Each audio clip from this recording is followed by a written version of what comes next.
Buenísimo.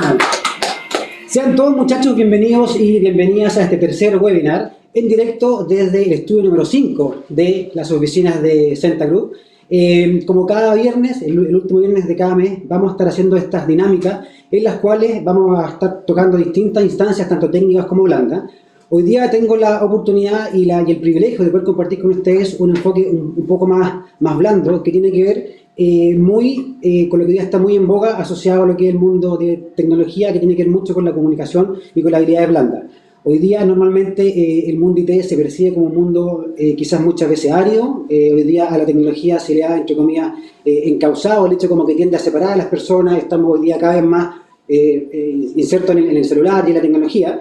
Por ende, hoy día toda la industria, y no solamente el mundo tecnológico, sino también distintas empresas están buscando el poder volver a conectar con la gente, que nuestro discurso sea mucho más emocional, y por eso un poco este taller tiene el nombre de No Todo es Código. Hoy día acá al interior de Senta somos una empresa de desarrollo de software, por lo tanto el código es nuestro principal activo, pero también queremos comentarle un poco cómo estamos trabajando todo el tema asociado a la habilidad blanda, a esta comunicación mucho más emocional.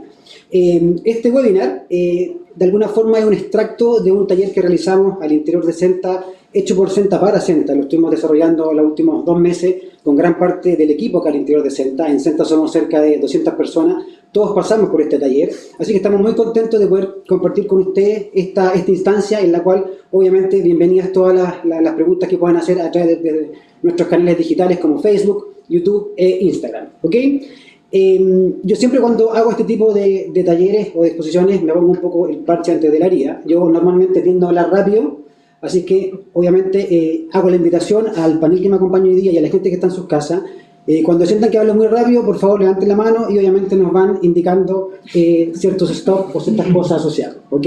Aprovechando este hermoso panel millennial que me acompaña acá el día de hoy, voy a hacer que los muchachos se presenten rápidamente porque tenemos distintas unidades que nos acompañan hoy día y la idea es que podemos generar esta sana conversación con cada uno de ustedes. Así que vamos a partir desde el lado izquierdo de su pantalla hacia el derecho, por favor. Mi nombre es David Ayala, soy líder técnico y trabajo en el área de desarrollo.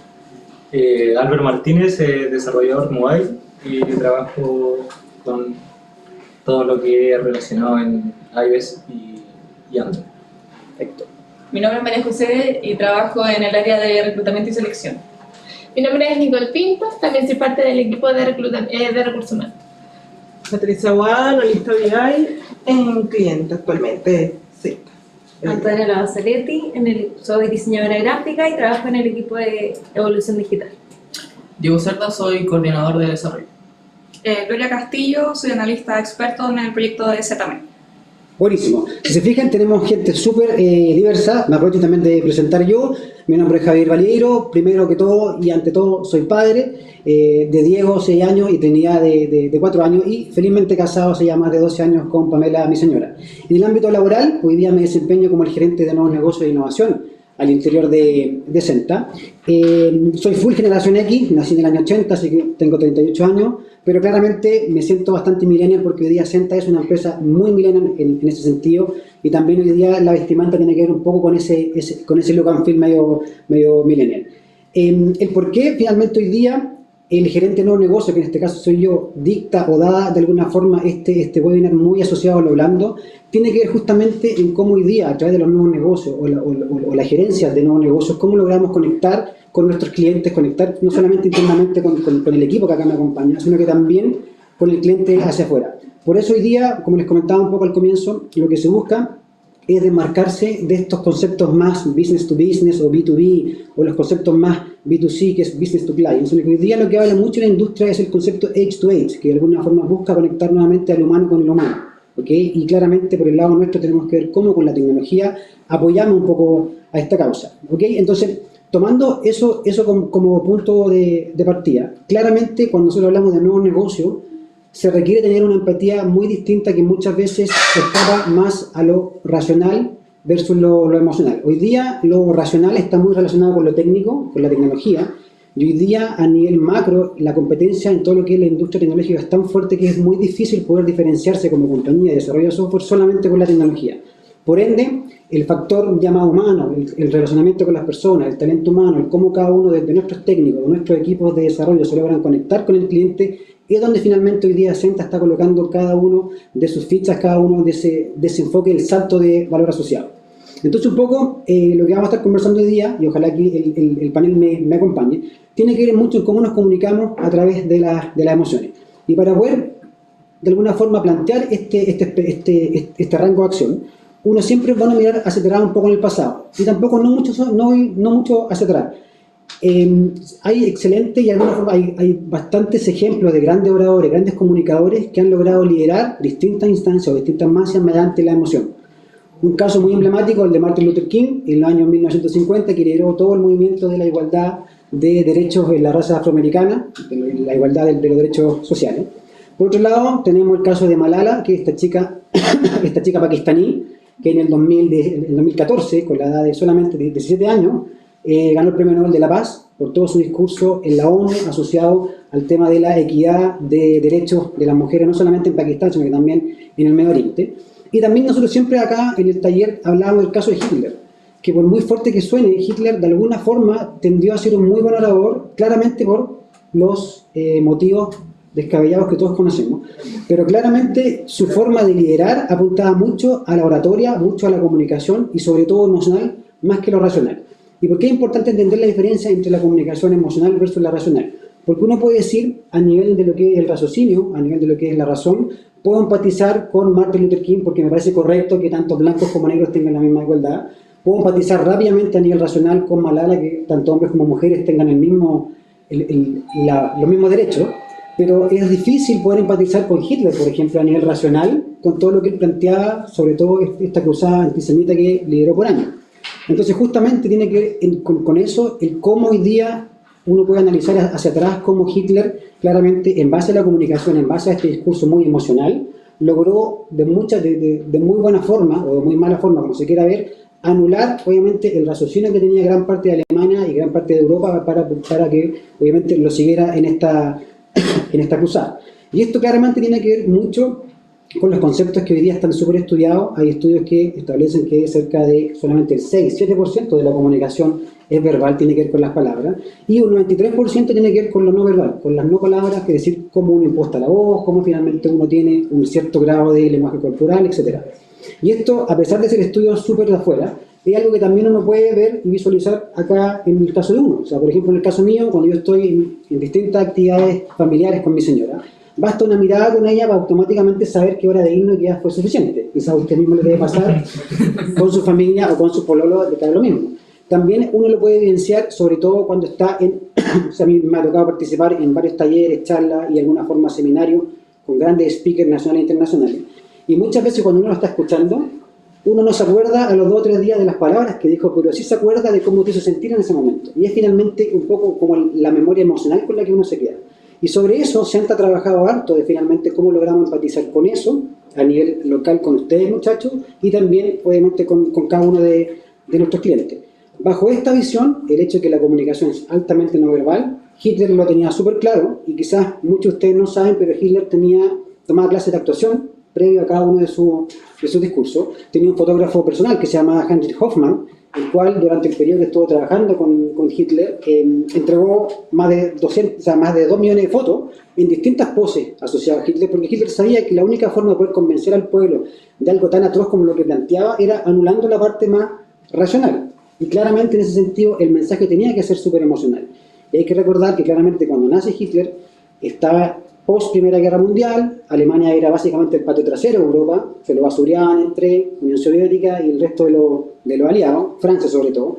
Y claramente Hitler fue capaz de tomar esta sensación del alemán dolido y sobre eso construir un discurso muy emocional asociado a la raza aria y finalmente fue ganando de esto. Entonces, yo en ese sentido siempre he encontrado muy bueno analizar el caso de Hitler como un ámbito comunicacional, claramente no por lo que pasó después, que sabemos que obviamente son atrocidades que ni siquiera vale la pena mencionar, pero finalmente apunta justamente a eso.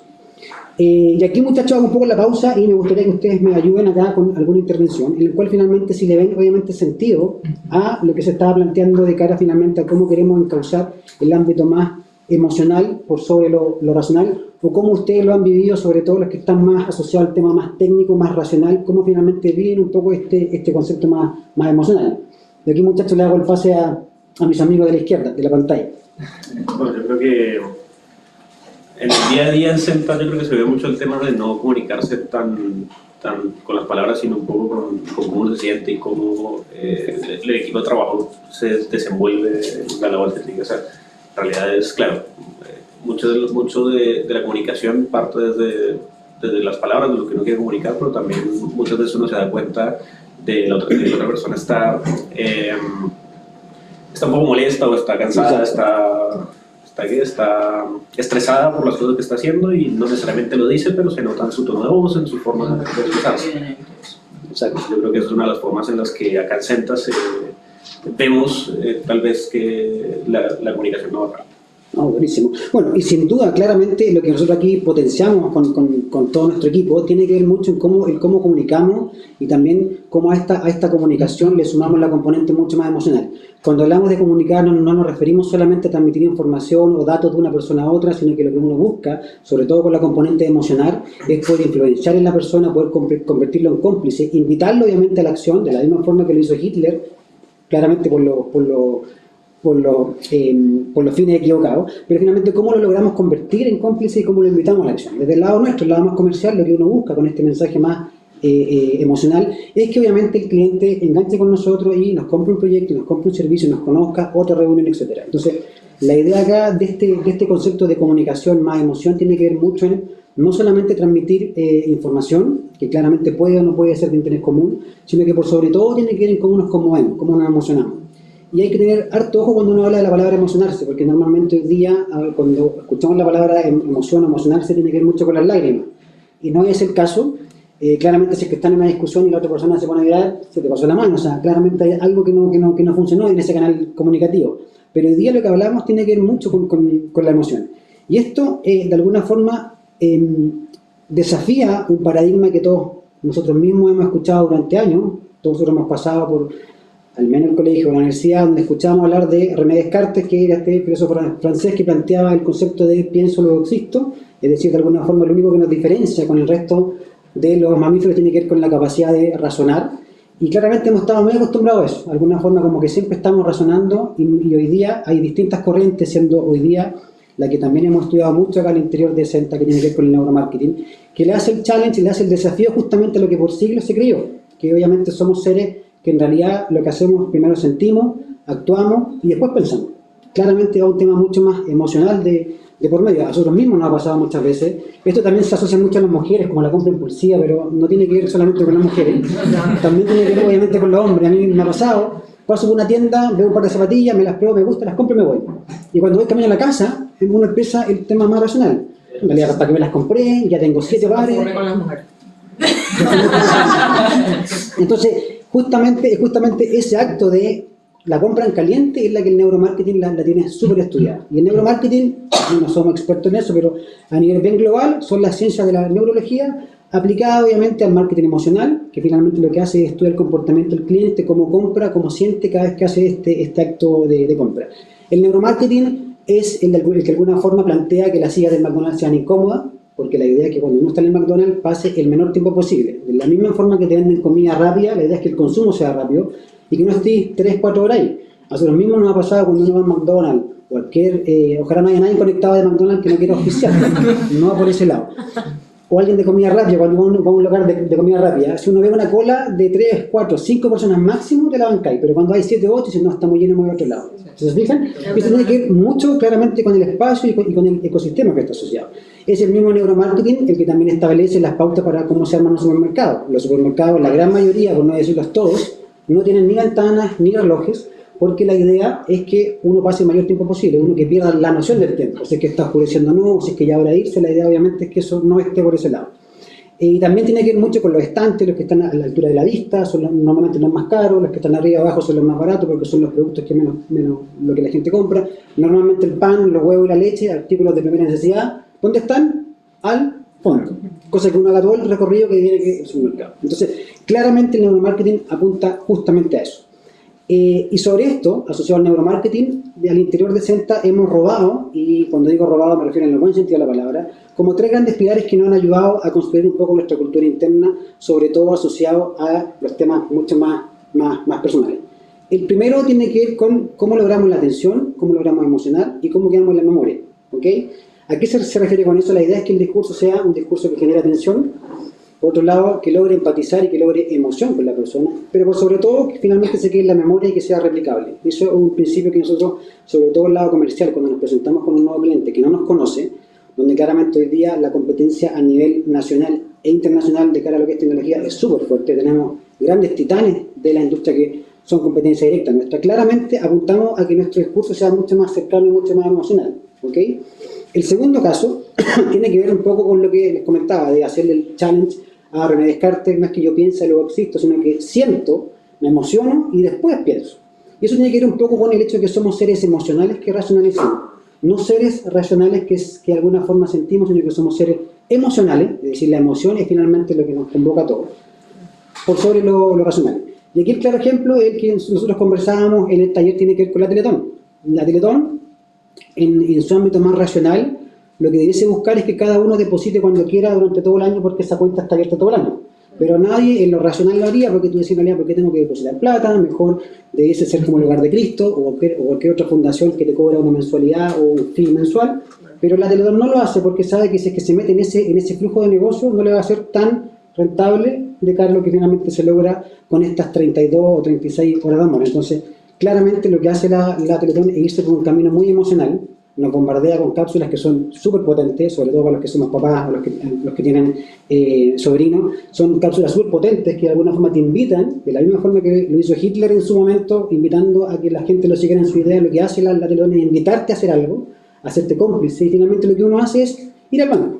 Y esto claramente también tiene que ver mucho con la idiosincrasia chilena. La Teletón este año cumple 40 años, y claramente lo que yo hoy día hago con mis hijos es lo mismo que yo viví con mis papás. El hecho de tener la alcancía, ir al banco y formar parte un poco de esta... ¿Sabes que mis hijos no son de aquí, evidentemente? ¿De dónde son? De Venezuela. Venezuela, muy bien. Y cuando vieron todo este tema del Teletón, todos los días me decían, quiero ir al banco, quiero ir al banco, quiero ir al banco. O sea, fuimos alguna vez, pero... Durante la Teletón. Durante la Teletón. Perfecto. Sí, entonces es un ejemplo de que ciertamente funciona eso que estamos hablando. ¿Hay alguien acá del panel que no esté de acuerdo con la Teletón? No, que don Francisco se hace rico, que la empresa vaya de es también otra corriente súper válida, pero yo digo, ok, ya puede ser que eso pase, puede ser que de alguna forma, es un negocio finalmente, tiene que ser rentable. Yo que estoy del lado de los negocios, estoy súper de acuerdo que así sea. Pero si uno ve finalmente el fin final, si es que tenemos más instituciones, más cobertura a nivel nacional, bienvenido sea. Por un bien mayor al final. Es por un bien mayor, exacto. Buenísimo. Y el tercer punto, que de alguna forma también hemos robado, asociado a lo que es el neuromarketing, tiene que ver con el conocer la psicografía de nuestros clientes. Y cuando hablamos de psicografía no nos referimos a la geografía, no nos referimos a dónde vive, o si es que está en Vitacura, en Ñuñoa, o si es ABC1 o no, nos referimos a la psicografía, a finalmente cómo nuestros clientes piensan y sobre todo cómo sienten. Y aquí está el clásico ejemplo de Henry Ford. Henry Ford conocía a sus potenciales clientes, antes obviamente de inventar el auto, y probablemente él de haberle preguntado a la gente que en ese momento no tenía auto, cuando no existían, probablemente la gente le hubiera dicho, cuando Henry Ford se le hubiera preguntado qué buscan o qué quieren, probablemente la gente hubiera dicho caballos más rápidos o carretas más veloces. Nadie le hubiera dicho algo distinto a lo que ya conocían. Y eso claramente tiene que ver en cómo uno logra conocer al cliente y anticiparse a las necesidades que se ven. Y ahí tiene que ver obviamente con el tema de la visión y todo el tema asociado un poco a lo que plantea Henry Ford. Hay varios libros que son súper interesantes de conocer. Entonces, sobre este punto, el punto de conocer la psicografía, conocer cómo tu cliente piensa, cómo tu cliente de alguna forma siente y qué cosas le duelen, nosotros al interior de Senta hemos tomado 2 grandes ejemplos de la industria. ¿Ya? En ese sentido, en Senta buscamos no reinventar la rueda, buscamos casos de éxito, sobre todo en el mundo tecnológico, de cómo finalmente podemos encarar de forma distinta este cariño o este conocimiento del negocio. Y tomamos 2 ejemplos. El primero tiene que ver con Airbnb. No sé si todos conocen Airbnb, ¿no? Para quien no lo conozca, en su caso, para quien no lo conozca, Airbnb es la versión Uber asociada a lo que son arriendos de casa o arriendos de piezas. De la misma forma que Netflix derrocó a Blockbuster, de la misma forma que Uber derrocó a los taxis, Airbnb hoy día está derrocando a las grandes cadenas de hotelería, porque básicamente lo que ofrece es una plataforma online muy amigable, muy fácil, la cual yo arrendo mi casa en la playa y la puedo arrendar por día o por horas. Y hoy día finalmente lo que eso está haciéndole todo un desafío y un challenge a la industria hotelera, ¿ok? El cómo Airbnb partió en el 2007, ya partió de la idea de 3 muchachos como ustedes, muy millennial, que viven en San Francisco, en Estados Unidos, e inventaron esta aplicación para poder de alguna forma arrendar sus piezas a distintas gente que quería ir a la ciudad. Lo que hizo hoy día el Airbnb asociado al Customer Care Strategy, o sea, la estrategia asociada a cómo yo cuido a mi cliente, cómo yo me preocupo de él, es algo que nosotros en Senta como que logramos rescatar y hoy día estamos realmente tratando de impulsarlo con nuestros clientes. Y esto tiene que ver mucho en cómo hoy día Airbnb tomó lo que quizás todos conocemos, la clásica pirámide de Maslow asociada a las necesidades que tiene todo ser humano, que se divide en 5 niveles. El primer nivel son las necesidades fisiológicas, es decir, comer, dormir, respirar. El cuarto nivel es la seguridad, que tiene que ver con sentirnos seguros, sentirnos tranquilos, con un trabajo seguro, etc. El tercero, ¿se está moviendo? Déjame ver. El tercero tiene que ver con la pertenencia, que de alguna forma todo ser humano requiere sentirse perteneciente a algo, a una familia, a un pobleo, a un matrimonio, a un grupo de amigos, a un club de póker, etc. Y los dos siguientes, la autoestima, tiene que ver finalmente cómo yo me siento bonito, cómo me gusto, cómo me compro ropa bonita y me siento bonito. Y el de más arriba ya tiene que ver con el tema del ser o el autodesarrollo, que tiene que ver finalmente en los valores, la religión, cómo nos educamos. Y claramente esta pirámide a nivel de la psicología está súper estudiada. Voy a dejar aquí por mientras a Spider-Man sin mutarse todavía. Y lo que hizo la gente de Airbnb, tomó esta pirámide asociada a las necesidades de Maslow y la transformó en la pirámide de la necesidad del cliente. Y la simplificó en 3 grandes niveles. El de abajo, cada cliente tiene una necesidad de sobrevivir. ¿Ya? Y claro, ¿sobrevivir a qué? No es que esté en una playa solo como un náufrago, sino que lo que se requiere es cumplir las expectativas. Cada cliente, en su parte más baja de las necesidades, tiene esta necesidad o esta expectativa. Y cómo uno como proveedor de desarrollo, cómo uno como partner tecnológico las logra cubrir, es claramente haciendo un proyecto, haciendo una aplicación, entregándole algo pequeñito que cumpla esa expectativa. Cuando la expectativa del cliente se cumple, se genera lo que todos buscamos, que es la satisfacción. La famosa y también escasa satisfacción del cliente. ¿Okay? Y normalmente la gran mayoría de las empresas se quedan en este nivel. Un cliente satisfecho, un cliente feliz, por ende como que hasta ahí quedamos. Airbnb, insisto, y ese es finalmente un poco el modelo que en eso mucho sentido, busca empujar al cliente a 2 niveles más arriba. El siguiente nivel es la necesidad que tiene el cliente de triunfar, de sentirse de alguna forma perteneciente a un proyecto exitoso, a un cambio tecnológico potente, algo que de alguna forma le permita un aumento de sueldo, otro cargo, etc. ¿Okay? Entonces, eso no es solamente la mera expectativa de un proyecto bueno, sino que tiene que ver un poco con las ganas de poder triunfar. Y sobre eso hay un deseo constante de ser alguien importante en su compañía. ¿Okay? Y cuando hay un proveedor, en el caso nuestro, que logra cumplir este deseo, se genera el compromiso. Es decir, el cliente ya está mucho más comprometido con uno como proveedor y de alguna forma se genera todo este lazo mucho más cercano y mucho más amigable. Y el tercer nivel, que es el nivel finalmente más difícil, donde uno como proveedor de desarrollo, uno como que entrega servicios, puede llegar a tu cliente hacia arriba, es el caso más difícil, que es finalmente la parte superior del transformar. De cómo hoy día el cliente tiene esta necesidad incluso no reconocida. No sabe que requiere algo. Por ejemplo, cuando alguien te llama, tu ejecutivo del banco te llama, te dice, oye, te ofrezco consolidar toda tu deuda en una sola porque estés pagando mucho interés y de alguna forma te ofrezco esta otra tarjeta porque, etcétera, etcétera, etcétera.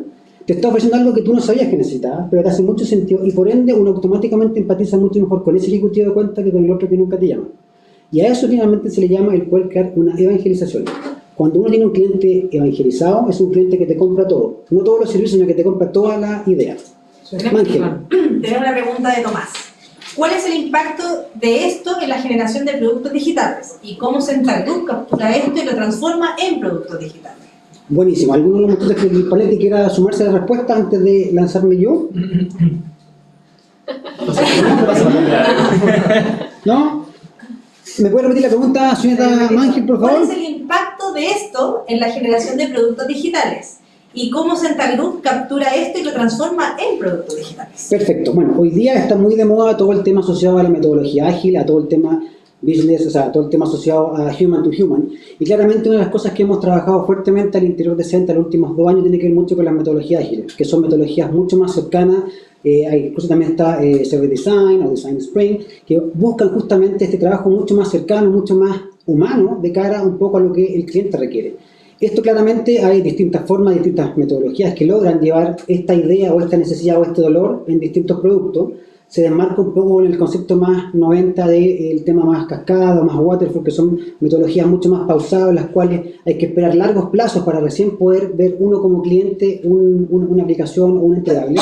Y lo que se busca obviamente con esta vuelta asociada a lo que es metodología ágil es justamente estar trabajando mucho más cercano con el cliente. No sé si acá muchachos hay alguien que haya trabajado en alguna célula ágil, pero justamente apunta a eso, a lo que menciona Tomás en redes sociales, de que finalmente Senta hoy día está muy de la mano en cómo logramos empatizar, no solamente por el lado emocional de ser todos buena onda y caernos bien, sino que eso tiene que tener una base sí o sí tecnológica que es innegable, pero claramente es una mezcla entre la tecnología, el factor humano y el conocimiento de negocio. Esa triangulación es la que finalmente hoy día a nosotros nos permite entregar productos de mayor calidad y mejor alcance. ¿Hay alguna otra pregunta en redes sociales? Sí, de Doris. ¿De qué manera Senta compite y está a la vanguardia frente a grandes empresas como Accenture, Everest o TrueWorks? Buena pregunta, Doris. Muy buena pregunta.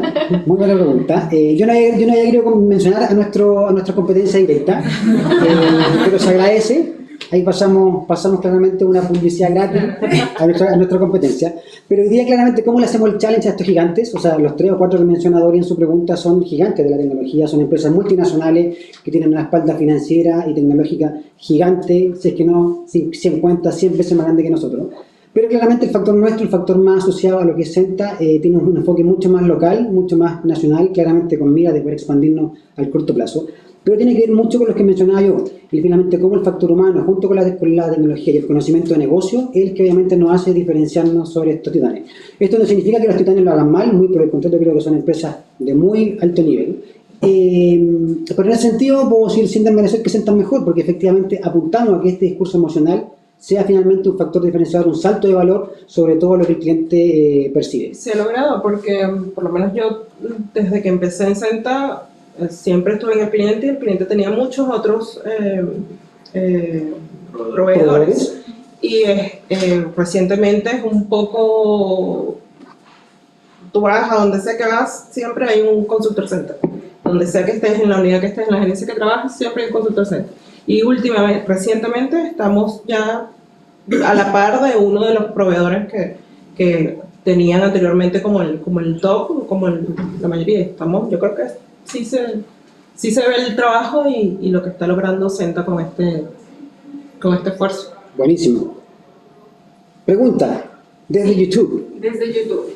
Marcelo Figueroa pregunta, ¿cómo Senta maneja las expectativas de los clientes versus la realidad que es trabajar en una empresa tech? ¿Cómo manejamos las expectativas del cliente versus finalmente la realidad? La realidad. Buena pregunta, hemos tenido buenas preguntas, ni que hubieran estado pausteadas, yo creo, ¿no? Creo que han sido buenas preguntas.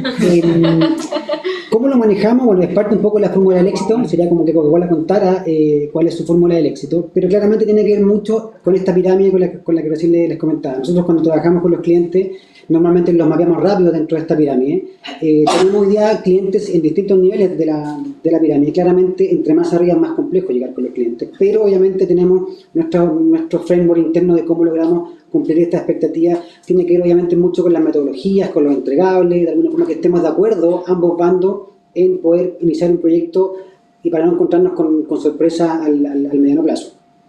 ¿Sí? Buenísimo. Entonces sobre eso, nosotros hoy día, como les mencionaba, tenemos nuestro mapeo interno de cómo estamos trabajando con los clientes. Y el segundo caso que también hemos tomado, asociado un poco a conocer la psicografía de nuestro cliente, viene por el lado de Starbucks. Todos conocemos a esta gran compañía de café. Hay gente que le gusta mucho, hay gente que es muy detractora. Con mayor conocimiento en café indican que es el café más malo que existe. Pero la verdad que hoy día hay varios que dicen que el café es malo. Pero hoy día, la verdad, un poco lo que hemos tomado de Starbucks tiene que ver mucho en la experiencia que ofrece Starbucks al vender café. ¿Okay? Claramente hoy día Starbucks se posiciona en este mercado de la venta de café como el único líder asociado a esta experiencia. Hay muchos que lo han intentado copiar. Y claramente lo que hace Starbucks, o lo que hizo Starbucks en los últimos 30 años, porque ya lleva cerca de 30, 35 años en el mercado, es justamente el poder convencernos de comprar un bien como el café, que todos tenemos acceso en la casa, a comprarlo a un precio que es súper caro, ¿ya? Y es súper raro el decir, ok, voy a comprar café que tengo acceso yo en la casa. No es caviar, porque si fuese caviar uno puede decir, ok, es exclusivo, tengo poco acceso. Pero claramente el comprar café tiene que ver mucho en cómo te venden una experiencia social, ¿ok? Y lo que hace Starbucks cuando llega a cada uno de los países donde finalmente abre una franquicia es estudiar justamente el comportamiento del cliente, es estudiar cómo el cliente piensa y cómo el cliente siente. Y en base a eso fija sus tarifas y sobre eso finalmente cobra, ¿ok? Acá en Chile el promedio, creo que el más caro vale cerca de 3.600, que es como el mocha latte chino o whatever. Y ese café rentabiliza muchísimo, más de 50 veces lo que le cuesta a Starbucks realmente hacerlo. ¿Y por qué hace esto Starbucks? Porque Starbucks dice, te voy a cobrar lo máximo que pueda cobrarte antes de que tú encuentres que es un precio muy caro y finalmente te vaya a mi competencia. Probablemente si es que ese café costase en vez de 3.600, 3.900, 4.100, ya nadie lo compra. Porque finalmente a todos nos duele un poco. Y eso finalmente está súper estudiado y tiene que ver mucho en cómo nos comportamos nosotros. ¿Ok? Entonces un poco lo que vende Starbucks hoy día es esta experiencia asociada al consumo de café. Starbucks finalmente cuando uno lo mira como bien, no es que venda café, vende la experiencia asociada al café. ¿Okay? De la misma forma que, por ejemplo, el Loto no te vende un papel y un cartón, te vende el sueño de ser millonario. ¿Okay? Y ese sueño, obviamente, sobre todo en diciembre, le aumentan un poco el precio y la gente lo sigue comprando. Y normalmente la gente que lo compra es gente que tiene, ¿cachai?, el sueño de ser millonario. Más de alguna vez hemos comprado, o la ilusión de ser millonario. Sí. Y eso claramente apunta justamente a eso. Y eso tiene que ver, obviamente, con lo que se conoce como la proyección del valor. De alguna forma, Starbucks tomó muy bien lo que se conoce como proyección del valor, donde toma algo que es los granos de café, que se conoce como commodity, es decir, un bien o servicio que se produce en masa. Si es que yo tomo 2 sacos de granos de café, uno colombiano y uno venezolano y uno brasilero, va a ser difícil que alguien tomando un puñado pueda diferenciarlo. Es difícil porque se consume muy en masa. ¿Okay? Entonces, a eso se le llama commodity, el harina, el trigo, etc. En el ámbito nuestro, en el ámbito Senta, el commodity es la tecnología.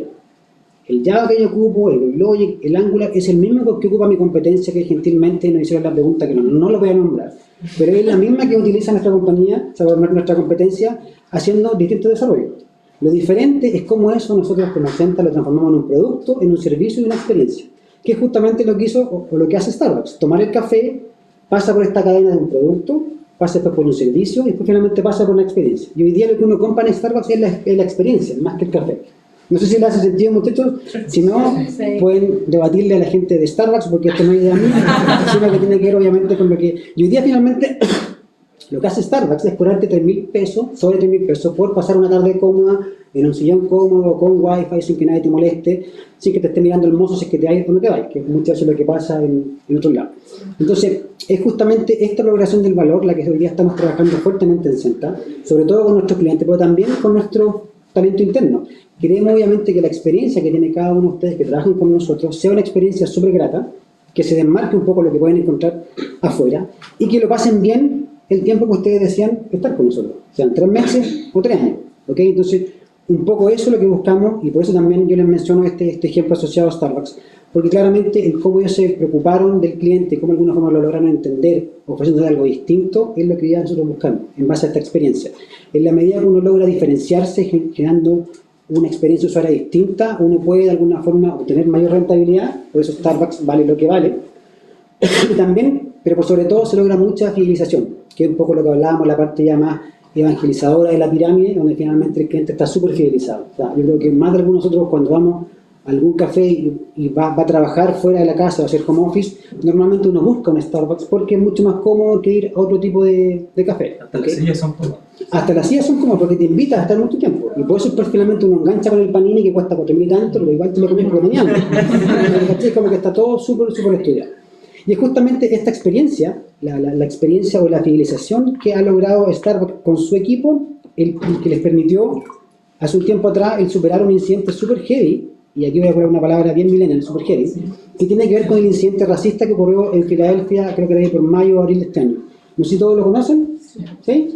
Ya, para la gente que está en la casa, que probablemente no lo deben conocer, se lo voy a comentar súper rápido. En Filadelfia, en una tienda de Starbucks, llegaron 2 amigos afroamericanos que se iban a juntar con un amigo blanco. El amigo blanco da lo mismo para la historia, pero llegaron 2 afroamericanos al Starbucks y se sentaron en estas sillas cómodas, con estos sillones cómodos, a esperar que llegara el amigo.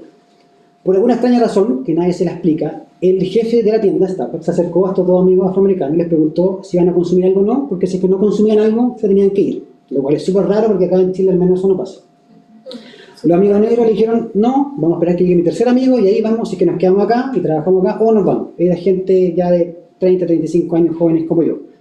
Y sobre eso, después al rato siguiente, los amigos uno de ellos intentó ir al baño. En Estados Unidos normalmente los Starbucks tienen una clave que hay que pedirla a alguno de los baristas, y se la denegaron. Dijeron, no, dado que no has consumido nada, no puede entrar al baño y no puede utilizar el baño. Y ahí se puso una serie de cruces de palabras. No se fueron a los golpes, pero finalmente el jefe de la tienda Starbucks se le ocurrió la brillante idea de llamar a la policía, llegó la policía y se llevaron a estos dos amigos detenidos. Infelizmente la policía que llegó eran dos blancos, por ende eran dos policías blancos arrestando a dos negros dentro de un local Starbucks. Esto claramente hubiera pasado muy piola, muy debajo de cuerdas, en otra época, pero en la época de las redes sociales, alguien sacó el celular, lo grabó y en cosa de horas esto fue trending topic, tanto a nivel de YouTube, Instagram y Twitter. Y claramente esta bola de nieve empezó a crecer del orden de horas. ¿Okay? Esto pasó en la mañana, finalmente los noticiarios de la noche ya estaba como noticia. Y claramente se produjo un quiebre a nivel de Estados Unidos de cómo hoy día, más encima el tema social, el tema racial, que está súper, es una área súper abierta que tiene hoy día Estados Unidos, sobre todo con el tema de Donald Trump. Claramente esto enfocó el tema de que Starbucks estaba perdiendo su civilización, se estaba volviendo una empresa racista. Por una sola persona, todo un imperio se estaba veniendo abajo en cosa de horas. ¿Okay? Y aquí engancho un poco con lo que hablábamos al comienzo, con el tema emocional versus lo racional. El CIO de Starbucks, que se llama Howard Schultz, y por eso se llamaba porque después se dedicó a la política, en ese entonces, hace un par de meses atrás se dedicó a la política. Howard Schultz, para poder resolver esta problemática, tenía como dos caminos, el camino emocional y el camino racional. El camino racional, que es como probablemente lo hubiéramos hecho acá en Chile, que somos muy racionales, el camino racional hubiera sido el hecho de decir, ok, sabes que ya tomé al jefe de la tienda, lo despedí, esto es un hecho aislado, no representa nuestra política, así que nada más que hacer. Pero obviamente no hizo eso, se fue por el lado más emocional. ¿Y cómo logró finalmente conectar con todo Estados Unidos de vuelta? Lo primero que hizo fue él dar la cara. Él como CIO, él como gerente general, o como dueño, por así decirlo, de Starbucks, dio la cara, no hizo una cara nacional, pero salió en varios medios de prensa, incluido CNN, en el cual él personalmente daba la cara indicando que estaba muy avergonzado, que este era un acto que era sumamente reprensible, que no representaba en lo absoluto su filosofía y que él personalmente se iba a encargar de solucionar este problema y tomar las medidas para poder corregirlo. O sea, automáticamente dio la cara. Cosa que quizás acá en Chile no pasa nunca. Hasta el día de hoy estamos esperando la gracia. Hasta el día de hoy estamos esperando, obviamente, que la producción de la farmacia diga algo o que el confort diga algo. Claro. Exacto, o sea, hasta el día de hoy acá en Chile más o menos eso no pasa. Eso fue primero lo que hizo de alguna forma el CIO, dar la cara y pedir disculpas públicas. Y no solo eso, sino que a los 2 días después, lo que hizo Howard Schultz fue cerrar todas las tiendas Starbucks de Estados Unidos, todas las cerca de 8.000 tiendas que existen en Starbucks, con el mensaje de decir, ok, vamos a bajar nuestra fábrica, voy a cerrar mi cortina por 4 horas, no me acuerdo si fue en la mañana o en la tarde, pero cerró todas las tiendas, las 8.000 tiendas, para poder recapacitar a su gente. Entonces, la gente que normalmente iba a comprar café se encontraba con un cartel que decía, oye, nos vemos mañana porque estamos reconectando con nuestra misión, estamos de alguna forma volviendo a ser un lugar cool donde todos pertenecemos. Entonces, si se fijan, el mensaje fue súper emocional. Pudo de alguna forma irse por el lado racional, pero claramente ya era tanto el problema que ocurrió asociado en las redes sociales, que esto obviamente le empezó a generar un problema súper grande. La jugada buena, la jugada maestra fue irse por este lado, porque mucha gente empezó a subir fotos de los locales cerrados, oye, qué bueno que estén, y finalmente la misma ola que le jugó en contra le empezó a jugar a favor. Y si se fijan, es algo súper emocional. Claramente la cantidad de plata que perdió la gente de Starbucks vendiendo o teniendo la puerta cerrada es no menor, pero era justamente buscar reconectar y de alguna forma capacitó a los cerca de 180.000 empleados que tienen en Starbucks. Tenemos pregunta de Hans. Dice, ¿cómo logran una comunicación efectiva en un ambiente donde hay distintos tipos de profesionales? Buenísimo. Ahí sería bueno que algunos de los profesionales que nos acompañen el día de hoy nos cuenten cómo logran un poco esa...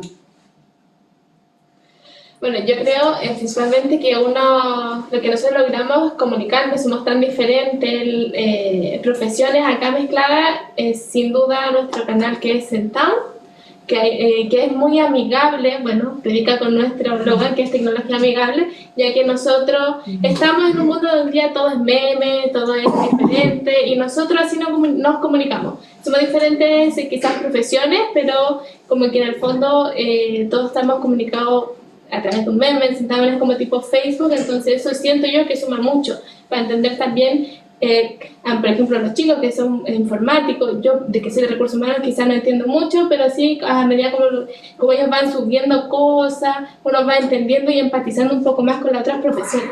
Personalmente me pasa eso. ¿Ustedes, chicos? Sí, yo creo que es una de las cosas que pasa mucho y que se busca como el punto en común entre todas las profesiones, que finalmente es lo que hacemos en nuestro tiempo libre más que trabajar. Entonces es buscar, claro, el chiste, las cosas que pasan, digamos, que a todos les pasan en el trabajo, se vuelven un poco más lúdicas y es una forma de empatizar y de comunicarse en el ambiente laboral. En el fondo somos como más transparentes, o sea, estamos trabajando foto, trabajando, desarrollando tal cosa, foto, nosotros trabajando alguna actividad para ustedes. Entonces es como que todos conocemos un poquito en qué estamos y creo que eso suma bastante. Es verdad, yo igual creo que también pasa con todas las actividades que hacemos, tanto Halloween, los desayunos que dan como instancias para que uno se conozca, comparta un poco más. No somos como tan cerrados, por así decirlo, que cada uno se dedica a hacer su trabajo y nada más, sino que más bien somos como quizás un grupo de amigos, por así decirlo, que estamos siempre tratando de comunicarnos, de estarnos conociendo. Y también en alguna instancia, si alguien externo a tu área quizás te pregunta algo, también tener la disposición de poder explicar y hacerle entender realmente lo que uno hace, por así decirlo. Oh, buenísimo. Y claramente yo creo que eso también tiene que ver un poco con la cultura que acá estamos trabajando al interior de Senta. Si bien es cierto, muchas veces incluso pasamos más tiempo acá en la oficina entre nosotros mismos que con nuestra propia familia. Entonces hay que generar, y tenemos el desafío de alguna forma generar un ecosistema que sea súper grato, porque claramente la idea es que acá también sea una válvula de escape a las distintas cosas que pasan tanto a nivel personal como a nivel familiar. Yo creo que Senta hace el constante esfuerzo, sobre todo con las chicas de recursos humanos, talento humano, pero también con el equipo en general, de que este ecosistema sea súper grato, sobre todo porque también el millennial así lo pide. El millennial, y no es que mire como el millennial como algo negativo, muy por el contrario, creo que el millennial tiene cosas súper positivas y Senta obviamente ha hecho de su core de negocio que el millennial nos aporte. El millennial tiende a ser transparente, tiende a ser súper franco con lo que requiere, y claramente eso nos hace a nosotros el desafío de tener no solamente desafíos laborales potentes con distintas empresas hacia afuera, sino que también tener obviamente espacios colaborativos, espacios que dentro de la empresa también nos gustan. De hecho, este acá donde estamos transmitiendo el estudio número 6, que le digo yo, es un café que hicimos obviamente para nuestro... ¿El 5? Se pasó. Tenía un contador más uno cada cierto redor asunto. Pero hoy día claramente apunta justamente a eso, a poder llegar distintas, no solamente herramientas técnicas, sino que también herramientas más blandas, lugares más acogedores. ¿Ok? ¿Hay alguna otra pregunta o seguimos avanzando? Sí, la siguiente de Sebastián. ¿Cómo se ha logrado desempaquetar la imagen de una empresa tech, que es Senta, que normalmente se asocia a gente muy estructurada? Exacto. Bueno, a ver, yo de profesión no soy ni psicólogo, ni coach, ni nada de esas cosas, soy civil informático y durante mis años de carrera me tocó trabajar con mucho informático. De hecho se le decía el informático apático porque era normalmente alguien súper cerrado con audífonos y codificando. Pero eso finalmente yo creo que es un cierto mito, que es de alguna forma lo que las películas en los años 90, La venganza de los nerds, como que nos fue pero en el hoy de alguna forma el estilo que está mucho más de moda o mucho más actual tiene que ver más con el hipster, que es de alguna forma esta persona que está constantemente conectada y que puede estar trabajando desde su casa, como en un Starbucks o en cualquier otro café o desde su dispositivo móvil. Entonces creo que hoy día esta visión más empaquetada está muy arraigada en lo que nos vinieron como enseñando en los últimos años, pero en el hoy claramente eso ha cambiado y tiene que ver mucho también por la fuerza laboral que está. O sea, hoy día los millennials buscan algo distinto, es alguien que de alguna forma son nómades que están constantemente moviéndose de distintas empresas y si es que no le ofrecen algo que ellos de alguna forma los motive, y no solamente me refiero al ámbito salarial, sino que tanto también en los desafíos se van moviendo. El mismo efecto del día, el efecto de Corner Shop. Todos deben saber que Corner Shop lo compró Walmart y claramente ese efecto que es un poco el caso Instagram o el caso Facebook acá local va a ser de que las próximas generaciones quizás no se quieran emplear, quieran tener sus propios emprendimientos, sus propias startups, y eso también para nosotros como compañía que capta talento plantea un desafío no menor, el cómo yo me vuelvo sexy como una compañía sexy para que la gente pueda venir a formar parte de este proyecto. Entonces, de vuelta creo que hoy día está quizá un poco viciado el concepto del informático más cuadrado, y un tema quizás yo digo más ochentero, noventero, muy de la mano con distintas películas que no nos han hecho mucho favor, pero claramente tiene que ver con eso. ¿Ok? Entonces, luego obviamente cerrando un poco el capítulo de Starbucks, luego obviamente de que capacitan y cierran todas los locales, al día siguiente y en la semana la gente se olvida un poco y vuelve a reconectar con Starbucks. Entonces, yo creo que claramente el camino que tomó Starbucks para poder enfrentar este difícil momento de una crisis racial al interior de la compañía fue el camino correcto asociado a lo emocional. Creo que en ese sentido fue bueno haber invertido buenos millones de dólares, no abriendo por 4 horas, pero el mensaje que quedó detrás era: ok, esta empresa se preocupa por nosotros y de alguna forma está dispuesta a perder plata para poder enganchar con nosotros. Y eso finalmente hoy día vuelve un poco como al concepto. Y hasta aquí, muchachos, nosotros les queríamos comentar cómo nosotros finalmente logramos enganchar con distintos ámbitos de la psicografía del cliente.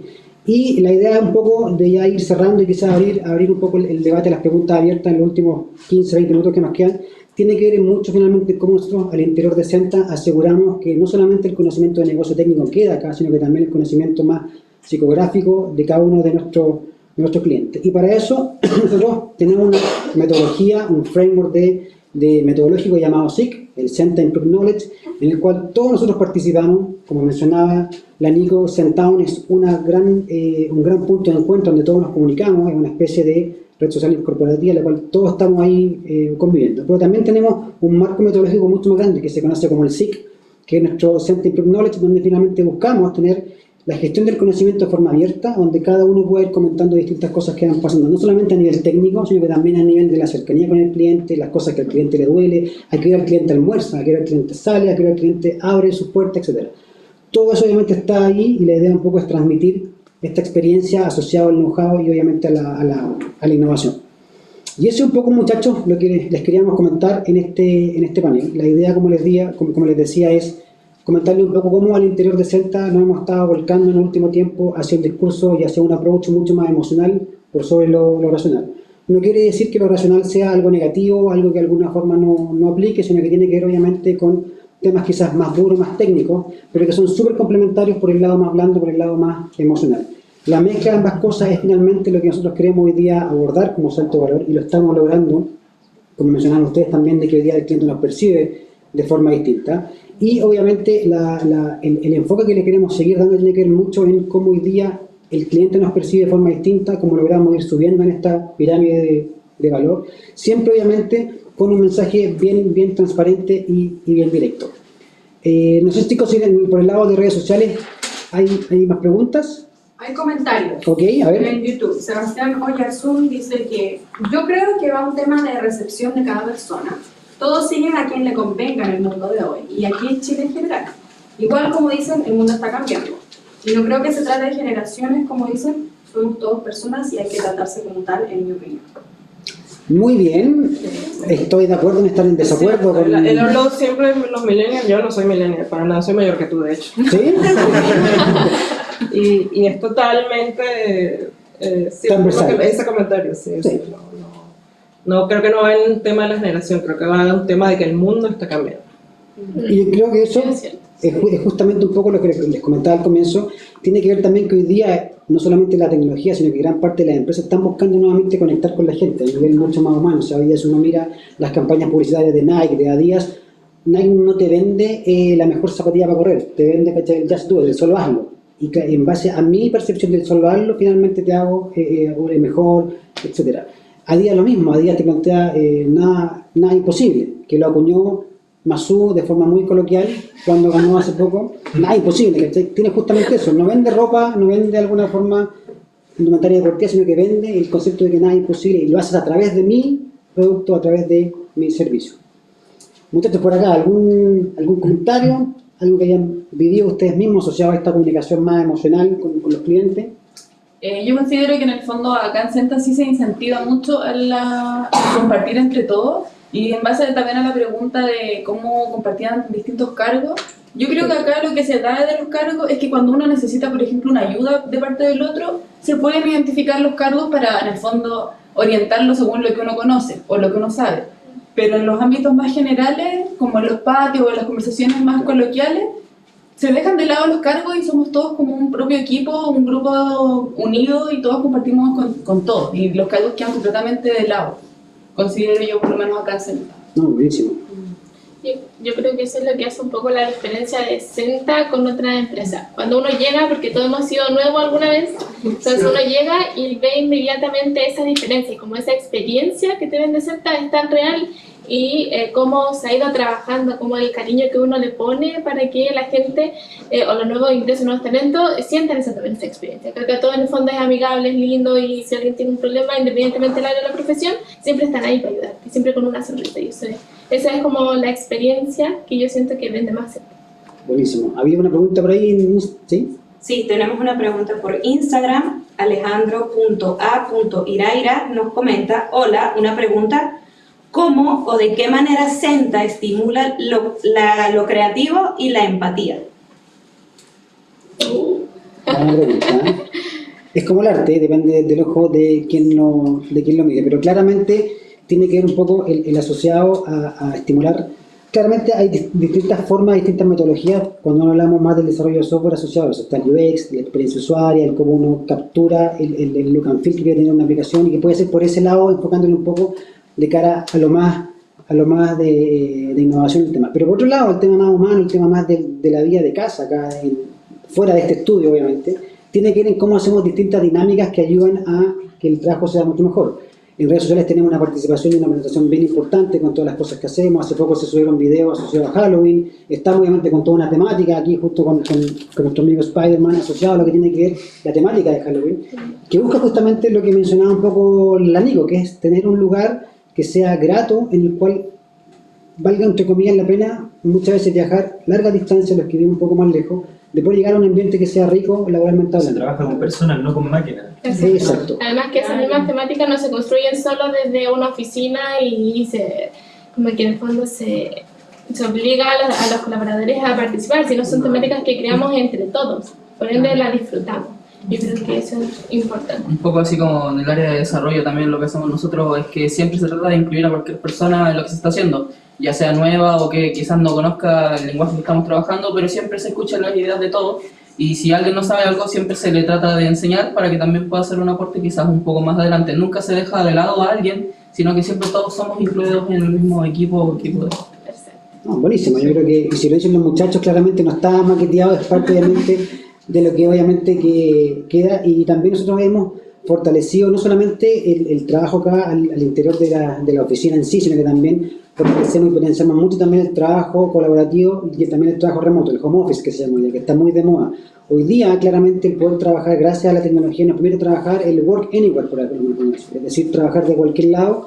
Muchas veces no tiene sentido batir el tráfico una hora y media para llegar a trabajar en el mismo computador que tú estés trabajando desde tu casa. En ese sentido también estamos dando paso, la industria chilena hoy día también se está quedando un poco atrás, queremos impulsar eso por el lado, porque claramente somos las empresas de desarrollo de software las convocadas a tomar esta punta de lanza de poder llevar el home office o el trabajo desde la casa como algo que hoy día sea algo rentable como lo tienen muchos países de Europa sobre todo. ¿Ok? Muchachos, algunas palabras de cierre, porque atrás el equipo de redes sociales me está pidiendo que tenemos que entregar el estudio porque se viene otro. Van a grabar acá el programa Canal 13. Por favor. No, con el tema ese de cómo acá Senta es unido y todos somos como amigos, ¿cierto? Buenísimo. Yo quería contar una experiencia de mi anterior trabajo. Sin dar nombres. Sin dar nombres. No queremos... Muy bien. Yo trabajé en una empresa multinacional también en torno al tema de la informática y todo, y era una empresa muy grande, por ende muy estructurada. Entonces, yo la verdad es que cada vez que me levantaba en la mañana decía que lata ir a trabajar. Y voy a decir, sí, ya soy empresarial. Okay. Tremendo pique, yo vivía en Puente Alto. Entonces era 1 hora y media más o menos de puro viaje, entre metro, micro, y al final más encima que tenía que marcar a las 8:30 y siempre llegaba a las 9, nunca pude llegar temprano. Entonces eso puede ser que quizás suena como ridículo, pero a mí me daba lata pensar de que pucha, me van a mirar con la cara así como pucha, no, esta cara llegó tarde y nadie entendía que yo vivía muy lejos. Entonces, bueno, el hecho ahora de haberme cambiado de empresa y venir a trabajar acá, ya dije una empresa de software, ya tuve experiencia en una empresa de software, más o menos estructurado, que pensaba como lo mismo, Llegué acá y fue como todo distinto. O sea, todo amigable, todo me saludaban. Porque allá donde yo trabajaba antes, no, era como, todos en su cubículo, era como que todos estuvieran vestidos como iguales, como todos ahí metidos y me daba como lata preguntarle a alguien de mi trabajo y me podía ayudar, no sé. Acá es distinto, acá, no sé, podemos venir acá a la cafetería, como decías tú, no sé, pues si tú no sabes yo te puedo enseñar y ninguna opinión se deja fuera, eso es lo que me gusta más de acá de Centro. Eso quería contar. Oye, nos llegó un comentario de Fernando, dice, es esperanzador que una empresa dedicada a la tecnología ponga énfasis en lo emocional, aspecto que no es considerado en las generalidades de las empresas de este rubro. Felicitaciones a todo el equipo humano y en especial a Javier por su claridad en la exposición de la filosofía de trabajo de Centro. Buenísimo, agradezco a Fernando, no sé si es el mismo Fernando que yo conozco, pero felicitaciones a Fernando. Es el mismo, claramente. Y Américo también tiene una pregunta, dice, también ayuda mucho en el área de la tecnología la metodología ágil, tomando en consideración el manifiesto ágil que entre uno de los principios dice individuos e interacciones sobre procesos y herramientas. Sin duda. ¿Ustedes quieren cerrar con algo? Un poco comentar lo que estábamos hablando, el tema del cambio de paradigma en las empresas de software, cómo se está cambiando de como un ambiente muy cerrado y muy cada uno en su cosa, en su cuento, a algo un poco más como lo planteó Google hace muchos años, una empresa que en realidad es dominante del mercado en este momento en todos los aspectos de software. Entonces creo que es un paso que las empresas de software, y en general creo que todas las empresas tienen que dar, si no se van a quedar atrás en todos los aspectos. Claro. De hecho sobrepasa la comunicación que hay, bueno, en el cliente que nosotros tenemos, el principal cliente, en Latam, todo es estructurado allá, pero todos los empleados Senta se dan a conocer allá dentro de un cuadro que es súper estructurado, o sea, es algo, son módulos, pero la comunicación por lo general uno siempre la lleva con el cliente. No deja pasar un correo, o sea, el correo se deja después de la interacción. Sí. No, buenísimo. Yo quería agregar algo que yo creo que en el caso de Senta es más que un eslogan, es como lo que decían de Starbucks. Siento que Senta en el fondo es una experiencia y tiene una diferencia entre lo que se entrega y todo lo que entregan como adicional. Es algo que no es como que en Senta uno estén instaurando o diciendo que uno tiene que conversar con el otro, sino que es algo que los mismos trabajadores lo van dando porque las condiciones se dan. Buenísimo. ¿Mangel? Eso significa adiós. Bueno, muchachos, pensé que era una pregunta por eso. Muchachos, primero, antes que todo, agradecer a la gente que se conectó vía Instagram, en YouTube y en Facebook Live. También agradecer al panel que nos acompañó. Pero sobre todo agradecer al equipo que está detrás de las cámaras, que ustedes en su casa no nos ven. Aquí tenemos tramoya, hay directores de piso, hay gente arriba, etc. Para todos ellos, un fuerte aplauso y lo esperamos el próximo. Gracias.